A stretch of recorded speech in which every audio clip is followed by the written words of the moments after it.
Hello everyone, welcome back to Suhail's Classroom. Already நம்ம சேனல்ல நிறைய flavors of videos பார்த்துட்டு இருக்கோம். Like programming language tutorial இருக்கட்டும், இல்ல MCQs இருக்கட்டும், இல்ல technical interview problems இருக்கட்டும், இல்ல என்னோட webinar இருக்கட்டும். இந்த மாதிரி பல flavors of videos பார்த்துட்டு இருக்கோம். ஸோ அதன் அடிப்படையில் நான் என்ன நினைக்கிறேன்னா பைத்தான் மட்டும் கான்சென்ட்ரேட் பண்ணாமல் இன்னொரு ப்ரோக்ராமிங் லாங்குவேஜ் வந்து நம்ம சேர்க்கலாமே அந்த ஜானர் இல்லாமல் வேற ஜானரில் அப்படின்னு பார்க்கும்போது why can't we take a web development language அப்படின்னு நினச்சேன். ஸோ அதன் அடிப்படையில் வந்து PHP அப்படிங்கிற லாங்குவேஜை நான் சூஸ் பண்ணியிருக்கேன், விச் இஸ் ஸ்கிரிப்டிங் லாங்குவேஜ் இல்லை பேக் அண்ட் லாங்குவேஜ்னு சொல்லலாம், டெவலப்மெண்ட் லாங்குவேஜ்னு. ஸோ அந்த லாங்குவேஜ் ஏன் படிக்கணும் அப்படின்னு பார்த்தீங்கன்னா இப்போ கரண்ட்டாக பிஎஸ்சி கம்ப்யூட்டர் சயின்ஸோட செகண்ட் இயர் பிஎஸ்சி கம்ப்யூட்டர் சயின்ஸோட சிலபஸில் வந்து வெப் டெக்னாலஜி படிக்கிறாங்க. அதில் குறிப்பாக they are concentrating on PHP. So அதனால் பல ஸ்டூடெண்ட்ஸ்க்கு வந்து அது ஹெல்ப்ஃபுல்லாக இருக்கும். அது மட்டும் இல்லாமல் நிறைய பேர் வெப் டெவலப்மெண்ட் லைனில் போகிறவங்களுக்கு இந்த PHPங்கிறது ஒரு முக்கியமான ஒரு லாங்குவேஜாக இருக்குது. ஸோ அதன் அடிப்படையில் வந்து இந்த லாங்குவேஜோட டுட்டோரியலை நம்ம சேனலில் பண்ணலாம் அப்படின்னு நான் முடிவு எடுத்திருக்கேன். ஸோ பொதுவாக ஒரு லாங்குவேஜோட இன்ட்ரடக்ஷன் டுட்டோரியல் 1 எப்படின்னா வாட் இஸ் தட் லாங்குவேஜ், அதாவது வாட் இஸ் PHP அப்படின்னு தான் போகணும். அது எப்படி வந்துச்சு, எதனால் அதை படிக்கணும் அப்படின்னு பார்ப்போம். பட் நான் கொஞ்சம் டிஃப்ரெண்ட்டாக என்ன பண்ணலாம்னு நினைக்கிறேன்னா அதோட ஒர்க்கிங் என்விரான்மெண்ட் பற்றி ஃபஸ்ட்டு டுட்டோரியலாக நம்ம பார்த்துட்டு அதுக்கப்புறம் நம்ம அந்த PHPயை பற்றி இன்ட்ரடக்ஷன் பார்க்கலாம் அப்படிங்கிறது தான் என்னோட ஒரு ஆசை. ஸோ அதனால் இன்னைக்கு கிளாஸுக்கு போகிறதுக்கு முன்னாடி என்னோட சேனலை இன்னும் யார் யார் சப்ஸ்கிரைப் பண்ணாமல் இருக்கீங்களோ மறக்காமல் சப்ஸ்கிரைப் பண்ணுங்கள், பெல் பட்டனை ப்ரெஸ் பண்ணுங்கள். இந்த வீடியோ ஃபர்ஸ்ட்லேருந்து லாஸ்ட் வரைக்கும் ஃபுல்லாக பாருங்கள். பிடிச்சிருந்தா லைக் பண்ணுங்கள், உங்கள் ஃப்ரெண்ட்ஸு கிட்ட எல்லாம் ஷேர் பண்ணுங்கள். இன்னைக்கு கிளாஸுக்கு போகலாமா? ஸோ இப்போ நம்ம PHPயோட ஃபஸ்ட்டு டுட்டோரியல் பார்க்க போகிறோம். அது என்ன அப்படின்னு பார்த்தீங்கன்னா எப்படி இந்த XAMPPங்கிற சர்வரை டவுன்லோட் பண்ணி இன்ஸ்டால் பண்ணி PHP ப்ரோக்ராமை எக்ஸிக்யூட் பண்ணுறது. அது என்னங்க XAMPPங்கிறது, இந்த XAMPPங்கிறதோட ஃபுல் ஃபார்ம் என்ன அப்படின்னு பார்த்தீங்கன்னா இந்த எக்ஸுங்கிறது கிராஸ் பிளாட்ஃபார்மை குறிக்கும். அதாவது கிராஸ் பிளாட்ஃபார்ம்ங்கிறது இந்த சர்வரை நீங்கள் டிஃப்ரெண்ட் டைப் ஆஃப் ஓஎஸில் வந்து நீங்கள் யூஸ் பண்ணலாம். அதே மாதிரி ஏங்கிறது அப்பாச்சி அப்படிங்கிற சர்வரை குறிக்கும். அடுத்து எம்ங்கிறது MySQL குறிக்கும், பிங்கிறது PHPயை குறிக்கும், அடுத்த பி வந்து பேர்லுங்கிறத குறிக்கும். ஸோ இதுதாங்க XAMPP. ஸோ எக்ஸுங்கிறது கிராஸ் பிளாட்ஃபார்ம், ஏங்கிறது அப்பாச்சி, பிங்கிறது எம்ங்கிறது MySQL, பிங்கிறது PHP அண்ட் அதர் பிங்கிறது பேர்ல். ஸோ இந்த XAMPPங்கிற சர்வரை தான் நம்ம என்ன பண்ண போகிறோம், ஃபஸ்ட்டு அதோட அஃபிஷியல் வெப்சைட்ல இருந்து டவுன்லோட் பண்ணி அதை இன்ஸ்டால் பண்ணி அதுக்கப்புறம் அதை கான்ஃபிகர் பண்ணி எப்படி வந்து PHP ப்ரோக்ராமை எக்ஸிக்யூட் பண்ணுறதுங்கிறது தான் இந்த ஃபஸ்ட்டு டுட்டோரியல். ஓகேங்களா? ஸோ இந்த XAMPPங்கிறது இது ஒரு சர்வருங்க. இந்த சர்வர் எதுக்காண்டி நம்ம யூஸ் பண்ணுறோம்னா நம்ம வந்து வெப்சைட்டை வந்து ஹோஸ்ட் பண்ணுறதுக்கு முன்னாடி அந்த வெப்சைட்டை வந்து எப்படி ஒர்க் ஆகுது அப்படிங்கிறத நம்ம என்ன பண்ணலாம், டெஸ்ட் பண்ணி பார்க்கலாங்க வித் அ லோக்கல் சர்வர். அந்த லோக்கல் சர்வரை தான் இந்த XAMPP சர்வரா நம்ம சொல்றோம். ஸோ அந்த XAMPP சர்வர் மூலயமா நம்ம பில்ட் பண்ணக்கூடிய வெப்சைட்ஸை மெயின் சர்வர்ல என்னது அப்லோட் பண்றதுக்கு முன்னாடி, ஹோஸ்ட் பண்றதுக்கு முன்னாடி நம்ம வந்து அதை என்ன பண்ணலாம், டெஸ்ட் பண்ணி பார்த்துக்கலாம். அதுதான் இந்த XAMPPோட மெயின் அட்வான்டேஜ். அதுக்கப்புறம் பார்த்தீங்கன்னா இது யார் டெவலப் பண்ண இந்த XAMPPங்கிற சர்வர் அப்படின்னு பார்த்தீங்கன்னா அப்பாச்சி ஃப்ரெண்ட்ஸுங்கிற குரூப் தான் பண்ணாங்க. அப்புறம் பார்த்தீங்கன்னா இதுக்குள்ள நிறைய காம்பனன்ட்ஸ் இருக்கு, like Apache HTTP server, MariaDB, அதுக்கப்புறம் பார்த்தீங்கன்னா MySQL and interpreter for programming languages like pearl and PHP. அதே மட்டும் இல்லாமல் இந்த XAMPPங்கிறது கிட்டத்தட்ட ஒரு 11 லாங்குவேஜில் இருந்து 11 லாங்குவேஜில் இருக்கு. அதே மாதிரி இது டிஃப்ரெண்ட் பிளாட்ஃபார்ம், கிராஸ் பிளாட்ஃபார்ம்ங்கிறனால விண்டோஸ்லையும் சப்போர்ட் ஆகும், மேக்கு, லினக்ஸ். இனிஷியலாக வரும்போது இது லினக்ஸில் தான் சப்போர்ட் ஆகிற மாதிரி வந்துச்சு, பட் இப்போ இதோட விண்டோஸ் வெர்ஷன், மேக் வெர்ஷன்லாம் இருக்கு. ஸோ இதுதாங்க XAMPPோட இன்ட்ரடக்ஷன். சரி, இப்போ இந்த XAMPPை வந்து எப்படி ஃபஸ்ட்டு டவுன்லோட் பண்ணுறது அப்படிங்கிறதுக்கு கூகுள் குரோம் போங்க.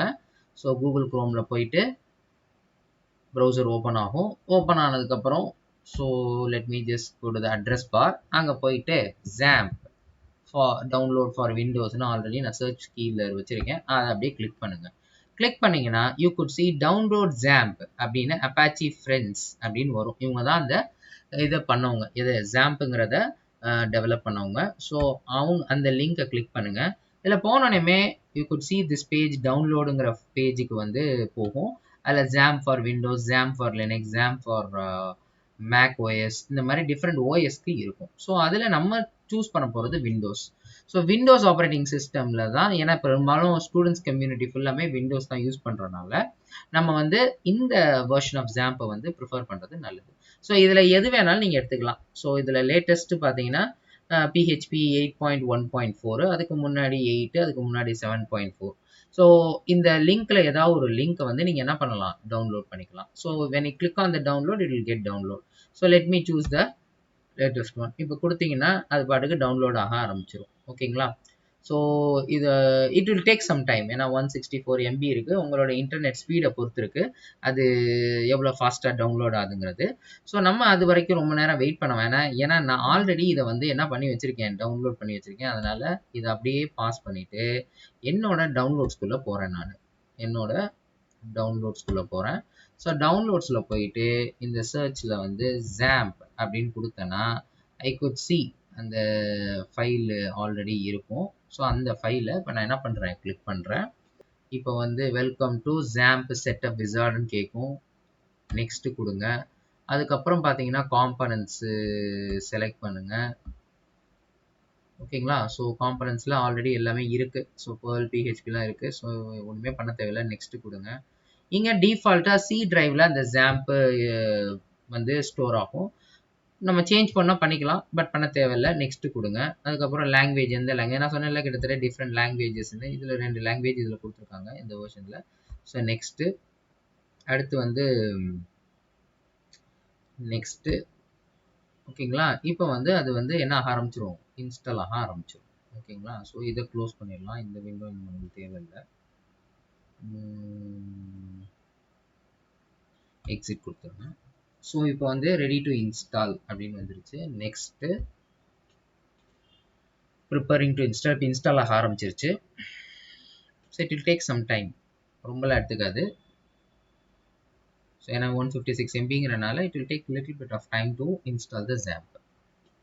ஸோ இப்போ XAMPPன்னு பார்க்கும்போது இதில் வரக்கூடிய மேஜர் காம்பனன்ட்ஸ்ன்னு பார்க்கும்போது அப்பாச்சி நான் சொல்லும் போல் அது ஒரு சர்வர். அதுக்கப்புறம் MariaDB அது வந்து DBMS, that is database management system. அடுத்து பார்த்தீங்கன்னா PHPங்கிற ஸ்கிரிப்டிங் லாங்குவேஜ், அப்புறம் Perlங்கிற ப்ரோக்ராமிங் லாங்குவேஜ். ஸோ ஒன்ஸ் நம்ம இன்ஸ்டால் பண்ணதுக்கு அப்புறம் பார்த்தீங்கன்னா இதோட கண்ட்ரோல் பேனல் ஒன்று வரும். அதுதான் முக்கியமான விஷயம். அந்த XAMPP கண்ட்ரோல் பேனல்னு சொல்லுவாங்க. ஸோ இந்த XAMPP கண்ட்ரோல் பேனல் மூலியமாக தான் நம்ம என்ன பண்ணுவோம், அந்த XAMPPல இருக்கக்கூடிய காம்பனன்ட்ஸ் எல்லாத்தையுமே நம்ம என்ன பண்ணுவோம், மானிட்டர் பண்ணி அதோட டாஸ்கெல்லாம் வந்து நம்ம என்ன பண்ணுவோம், ரெகுலேட் பண்ணுவோம். ஸோ அதுதான் அந்த XAMPP கண்ட்ரோல் பேனலோட. ஃபார் எக்ஸாம்பிள் நான் சர்வர்னா அதை ஃபஸ்ட்டு என்ன பண்ணணும், ஸ்டார்ட் பண்ணணும். அதேமாதிரி முடிக்கும் போது எண்ட் பண்ணணும்.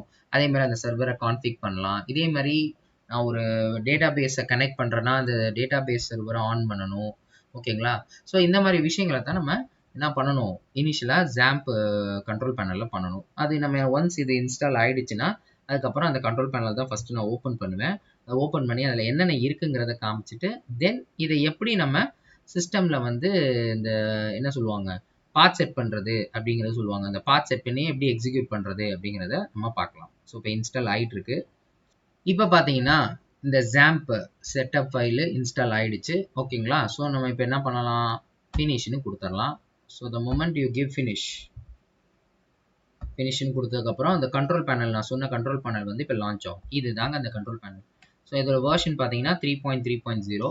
ஓகேங்களா? ஸோ இதில் நான் சொன்ன மாதிரி இதில் என்னென்ன காம்பனன்ட்ஸ் இருக்குன்னா அப்பாச்சிங்கிற சர்வர் இருக்குது, MySQL அப்படிங்கிற டேட்டா பேஸ் இருக்குது, அதுக்கப்புறம் FileZilla அப்படிங்கிற அது ஒரு FTP சர்வருங்க. நம்ம ஃபைல்ஸ் எல்லாம் அப்லோட் பண்ணுறோம், டவுன்லோட் பண்ணுறோம் பார்த்தீங்களா, அந்த ப்ரோட்டோகால் தான் FTPன்னு சொல்லுவாங்க, ஃபைல் ட்ரான்ஸ்ஃபர் ப்ரோட்டோகால். அந்த ஃபைலை மேனேஜ் பண்ணுறதுக்குன்னே இந்த FileZillaங்கிற சர்வர் இருக்குது. இது இல்லாமல் மெர்க்குரி. ஸோ இந்த மெர்க்குரிங்கிறது என்ன அப்படின்னு பார்த்தீங்கன்னா அது ஒரு மெயில் சர்வர். நம்ம மெயில்லாம் சென்ட் பண்ணி ரிசீவ் பண்ணுறோம் பார்த்தீங்களா, ஸோ மேனேஜிங் மெயில்ஸ் அது ரிலேட்டட் சர்வர். அப்புறம் டாம்கேட். ஸோ டாம்கேட்டுங்கிறது கிட்டத்தட்ட இது ஒரு ஜாவா ஃபங்க்ஷனாலிட்டி உள்ள சர்வர். இது அந்த சர்வ்லெட்டுன்னு அட்வான்ஸ் ஜாவாவில் ஒரு கான்செப்ட் இருக்குது. அதில் அந்த ரெக்வஸ்ட் ரெஸ்பான்ஸ்லாம் வெப் அப்ளிகேஷனில் வந்து சர்வ்லெட் மூலியமாக தான் பண்ணுவாங்க. ஸோ அதுதான் இந்த இருக்கக்கூடிய காம்பனன்ட்ஸோட இது. சரி, இப்போ இதை வந்து நம்ம என்ன பண்ணிடுவோம், மினிமைஸ் பண்ணிடுவோம் பேனலை. இப்போ இன்ஸ்டால் ஆனதுனால மை கம்ப்யூட்டர் போங்க. மை கம்ப்யூட்டரில் சி டிரைவ்க்குள்ளே போனீங்கன்னா யூ குட் சி XAMPPங்கிற ஃபோல்டர் இருக்கும். இதுதாங்க ஃபஸ்ட்டு பாயிண்ட்டு. அடுத்து இந்த XAMPP ஃபோல்டருக்குள்ளே நீங்கள் வந்து நிறைய விஷயங்களை பார்க்கலாம். அதில் வந்து PHP அப்படின்னு ஒரு இன்டர்பிரட்டர் இருக்கான்னு பாருங்கள்.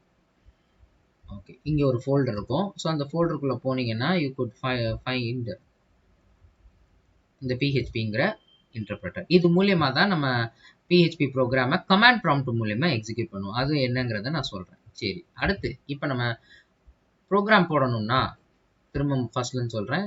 சில XAMPPக்குள்ள வாங்க. அதுக்குள்ள htdocsங்கிற ஃபோல்டர் இருக்கும். இந்த ஃபோல்டருக்குள்ள போயிருங்க. இந்த ஃபோல்டருக்குள்ள நீங்க என்ன பண்ணுங்க, யூ கிரியேட் அ ஃபோல்டர். உங்களுக்குன்னு ஒரு ஃபோல்டரை கிரியேட் பண்ணிக்கோங்க. ஓகேங்களா? ஸோ கிரியேட் ஃபோல்டர் நான் கிரியேட் பண்ணிட்டு my PHP programs my PHP அப்படின்னு நான் ஒரு ஃபோல்டர் நேமை கிரியேட் பண்ணிக்கிறேங்க. ஓகேங்களா? ஸோ இதுதான் என்னோட ஃபோல்டர். இந்த ஃபோல்டருக்குள்ள தான் நான் எல்லா PHP ப்ரோக்ராமையும் போட போறேன். ஸோ இது வரைக்கும் புரிஞ்சா? ஸோ டவுன்லோட் பண்ணதுக்கப்புறம் சி டிரைவ்ல தான் அந்த XAMPP இருக்கும். அந்த XAMPPக்குள்ள htdocsக்குள்ள போங்க. அதுக்குள்ள மை PHP அப்படிங்கிறத ஒரு ஃபோல்டரை நீங்கள் கிரியேட் பண்ணுங்க. அடுத்து பார்த்தீங்கன்னா PHP ப்ரோக்ராம் நம்ம எந்த எடிட்டரில் வேணாலும் பண்ணலாம். லைக் நோட் பேடு இல்லை நோட் பேட் ப்ளஸ் ப்ளஸ், ஓகேங்களா? இந்த மாதிரி எடிட்டரில் பண்ணலாம், இல்லை இன்பில்ட் இன்டர்பிரட்டரில் கூட பண்ணலாம். ஸோ எதில் வேணாலும் நம்மளோட ப்ரோக்ராமை பண்ணலாம். சரி, இப்போ நம்ம எப்படி பண்ணலாம்? ரெண்டு விதமாக நான் என்ன பண்ண போகிறேன், PHP ப்ரோக்ராமை எக்ஸிக்யூட் பண்ணி பண்ண போகிறேன். ஒன்று வந்து ப்ரௌசர் மூலிமா, இன்னொன்று கமாண்ட் ப்ராம்ப்ட் மூலிமா. ஃபர்ஸ்ட் வந்து ப்ரௌசர் மூலிமா பண்ணுறதுக்கு நம்ம என்ன பண்ணுவோம்னா, ஃபர்ஸ்ட் ஒரு PHP ஃபைலை கிரியேட் பண்ணுவோம். Notepad. So notepad மூலியமா நான் என்ன பண்ணுறேன், ஃபர்ஸ்ட் ஒரு PHP ஃபைல். ஸோ ஒரு PHP ஃபைலில் வந்து நம்ம என்னங்கிறதெல்லாம் டீட்டெயிலாக அடுத்து வரக்கூடிய டுட்டோரியல் பார்ப்போம். இப்போதைக்கு ஒரு PHP ப்ரோக்ராம் எப்படி இருக்கும்னா, ஆங்குலர் பிராக்கெட் ஓப்பன் ஆகி ஒரு கொஸ்டின் மார்க் பக்கத்தில் PHP அப்படின்னு இருக்கும். அதுக்குள்ளே நம்ம யூஸ்வலாக ஒரு ப்ரோக்ராமிங் லாங்குவேஜ்னா பிரிண்ட் ஸ்டேட்மெண்ட் கொடுப்போம். இங்கே வந்து நம்ம என்ன கொடுக்குறோம், எக்கோ அப்படிங்கிறது தான் இங்கே நம்ம யூஸ் பண்ணுற அந்த பிரிண்ட்டுக்கான ஃபங்க்ஷனோட பேர்.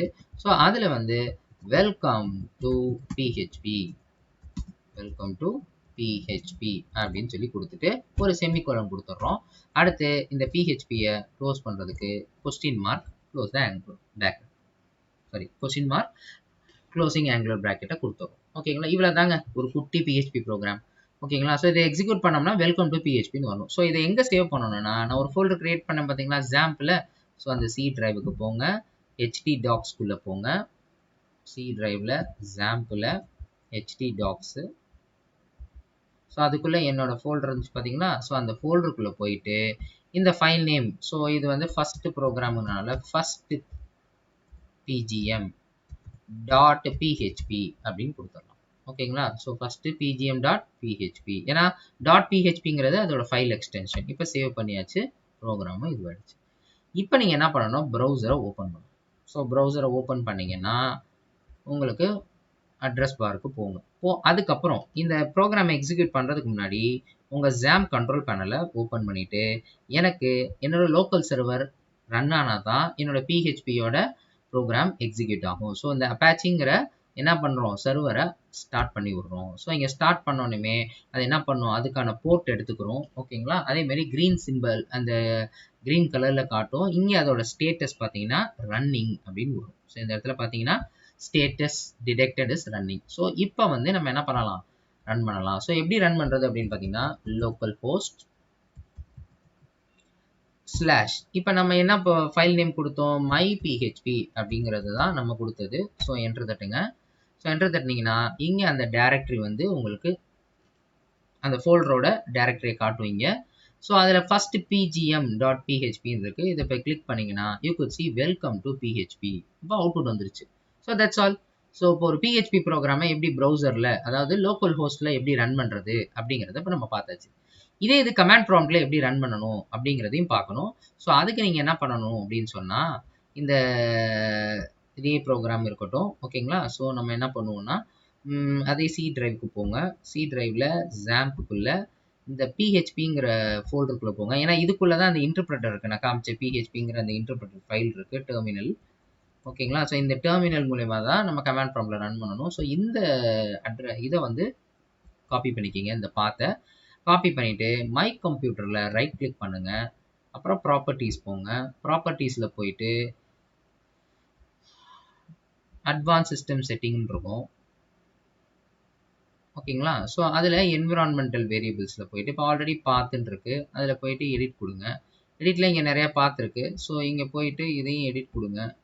ஸோ இதில் போயிட்டு பேஸ்ட் பண்ணுங்கள். பேஸ்ட் பண்ணிவிட்டு ஓகே கொடுங்க, ஓகே கொடுங்க, ஓகே கொடுத்துருங்க. ஸோ ஃபுல்லாக ஓகே கொடுத்துட்டு இப்போ என்ன பண்ணுங்கள், நீங்கள் கமாண்ட் ப்ராம்ப்டை ஓப்பன் பண்ணுங்கள். ஸோ கமாண்ட் ப்ராம்ப்ட் ஓப்பன் பண்ணியாச்சு. ஓப்பன் பண்ணிட்டு நம்ம என்ன பண்ணலாம்னா, நம்ம ஃபோல்டர் எங்க குடுத்துருந்தோம் அதுக்குள்ள போவோம். cd ஸ்லாஷ் கொடுங்க. ஸோ இதுல வந்து நம்ம ஃபோல்டர் எங்க இருக்கோ அங்க போலாம். cd XAMPP, அதுக்குள்ள cd htdocs, அதுக்குள்ள cd my php. ஸோ இந்த ஃபோல்டருக்குள்ள போயிட்டு அந்த இன்டர்பிரட்டரோட நேம் ஸோ அந்த இன்டர்பிரட்டரோட நேம் வந்து PHP ஸ்பேஸ் என்னோட ப்ரோக்ராம் நேம் வந்து ஃபர்ஸ்ட் pgm டாட் php அப்படின்னு கொடுத்துட்டு என்டர் தட்டினீங்கன்னா you could see the answer welcome to php. So இப்போ நம்ம பார்த்தீங்கன்னா ரெண்டு விதமா என்ன பண்ணியிருக்கோம், PHP ப்ரோக்ராமை எக்ஸிக்யூட் பண்ணியிருக்கோம். ஒன்று வந்து எது கமாண்ட் ப்ராம்ப்ட் மூலயமா, அனதர் பார்த்தீங்கன்னா ப்ரௌசர் மூலயமா. ஸோ ஐ ஹோப் உங்களுக்கு புரிஞ்சிருக்கும்னு நினைக்கிறேன். அதே மாதிரி இந்த XAMPPங்கிற வெப்சைட் நம்ம ஆல்ரெடி பார்த்தோம் பார்த்தீங்களா. ஸோ இந்த XAMPP வெப்சைட்ல பார்த்தீங்கன்னா இப்போ இந்த விண்டோஸோட லேட்டஸ்ட் வேர்ஷன்ல தான் இந்த இது சப்போர்ட் ஆகும். ஓகேங்களா. இப்போ இங்கே இதிலே கொடுத்துருப்பாங்க. இப்போ இங்கே இருக்கிற ஃபைல்ஸ் எல்லாமே விண்டோஸ் 7க்கு அப்புறம் உள்ளதுல தான் சப்போர்ட் ஆகும். ப்ரீவியஸ் வெர்ஷன் வச்சிருக்கீங்க, மோஸ்ட் ப்ராபப்லி யார்ட்டே இருக்காது. விண்டோஸ் XP ஆர் 2003 இருந்துச்சுன்னா இந்த ஃபைல் சப்போர்ட் ஆகாது. அதுக்கு நீங்கள் என்ன பண்ணணும், காம்பேக்டபிள் வெர்ஷன் ஆஃப் XAMPP வந்து நீங்கள் வந்து போய் என்ன பண்ணணும், டவுன்லோட் பண்ணணும். இது தேவைப்படாது, ஏன்னா மோஸ்ட் ப்ராபப்லி எல்லாருமே இப்போ வச்சிருக்கிறது மினிமமே விண்டோஸ் 7ல தான் வச்சிருப்போம். ஸோ அதனால் இங்கே இருக்கிற ஃபைல்ஸை டவுன்லோட் பண்ணாலே போதும். அதே மாதிரி 64 பிட் தான் நம்ம யூஸ் பண்ணிட்டு இருக்கோம். அதனால it is not a problem. நீங்கள் வந்து 64 பிட்லேயே டவுன்லோட் பண்ணி பண்ணலாம். ஸோ ஐ ஹோப் இன்னைக்கு டியூட்டோரியல் உங்களுக்கு புரிஞ்சிருக்கும்னு நினைக்கிறேன். அதே மாதிரி பிடிச்சிருக்கும்னு நினைக்கிறேன். அடுத்த இந்த PHPயில் நம்ம வந்து இன்ட்ரடக்ஷன் அபவுட் PHPனா என்ன, அந்த PHPயில் என்னென்ன விஷயங்கள் இருக்குது, அதே மாதிரி ஏன் நம்ம PHP படிக்கிறோங்கிறது தான் அடுத்த டியூட்டோரியல் PHPயில். அதை பார்க்குறதுக்கு முன்னாடி என்னோட சேனலை மறுபடியும் சொல்கிறேன், லைக் பண்ணுங்கள், ஷேர் பண்ணுங்கள், மறக்காமல் சப்ஸ்கிரைப் பண்ணுங்கள். அடுத்த வீடியோவோட உங்களை சந்திக்கும் வரை உங்களிடமிருந்து விடைபெறுவது சுஹேல். Take care, by.